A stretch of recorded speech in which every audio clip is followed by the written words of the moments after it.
What leaves strange tracks? Likes to rip the jawbones off of cows and horses, and maybe even humans. Don't know? Don't worry. He's on his way.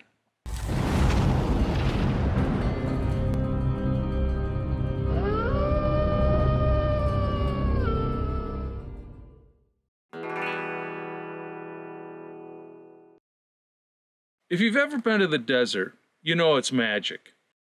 And it can change you. It can make you more spiritual. It can make you crazy. But can it make you into a monster? In the 1860s and 70s, out in the central desert area of Nevada, ranchers were dealing with what today might be termed cattle mutilations. Although at the time, it wasn't just cattle being killed, but all sorts of domestic animals, cows, horses, and goats. The bodies were found horribly mangled, jaws ripped off, the skin or hide pulled off, and huge chunks of meat or internal organs removed. There were never any tooth or claw marks, just the work of someone, or something, with incredible strength and a violent fury. And there were rumors of tracks, man-like tracks, not particularly large, but definitely bipedal, plus the screams, loud animal-like wails and roars coming from out in the darkness and echoing across the desert. Locals called it the work of the wild man.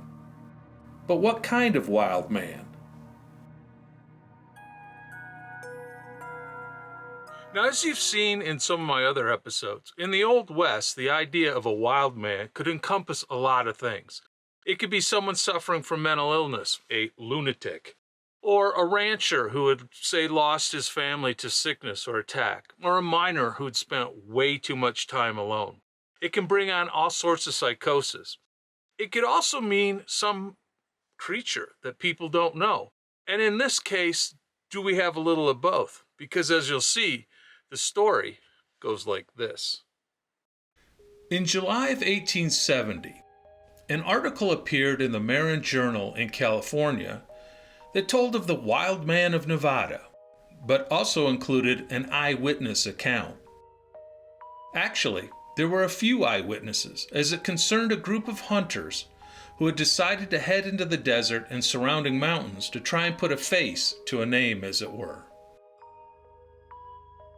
The men, along with a string of horses and some fierce hunting dogs, trekked through the wilds for 2 days looking for any signs or clues. They found none. But an interesting fact was that they were under the impression that their quarry was a man who must have escaped from a lunatic asylum or local mining camp. Apparently, they had been told that a wild white man lived in those peaks, and so he must be the bloodthirsty rascal they were after. On the third night, a night when the full moon lit up the entire area about their camp, things got interesting.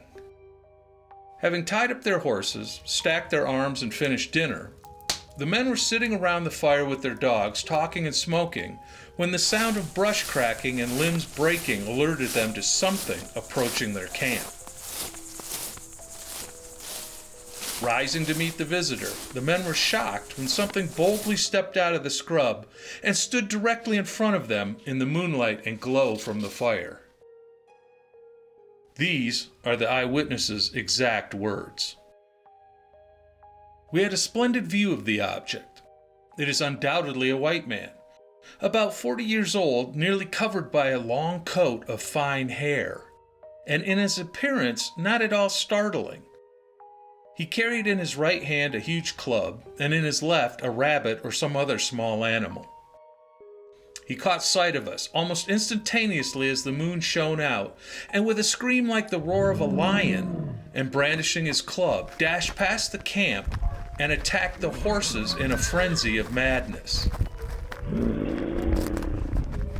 The men tried to get their guns, but the wild man had already stampeded the horses and driven them off, chasing after them into the night, screaming and howling. The hunters then tried to get their huge dogs to go after the thing, but they absolutely refused, and even kicks and blows from their owners couldn't get them to leave the safety of the fire. They were terrified. And so were the men. They decided to stay put until dawn and spent the rest of the night listening as the wild man circled their camp, repeatedly breaking limbs and sticks and howling like a wild animal. In the morning, figuring he had gone and needing to find their horses, the men began following the trail. 2 miles down the hill, they found one of the horses, hideously mutilated but still alive. The hunter who wrote the account had to shoot the poor animal because it was his own saddle horse. And after trekking another 6 miles and eventually rounding up the rest of their string, they went after the wild man. He had left a string of tracks, human-like, but with a strange broad shape and very deep. These they followed out into the open desert for another 3 miles, when they petered out near a large cave in some deep rocks. No one, apparently, had the desire to follow him into the cave. And now, just before the exhausted men gave up the hunt, the main author of the report found something that for him solved the mystery. This is how the hunter ended his story. The trail ended abruptly at the entrance of a cave, and finding a set of soldier's buttons and a dime dated 1841 leads me to the conclusion that he is a man lost from Fremont's command in 1846, or near to that time. And that is how the article ends.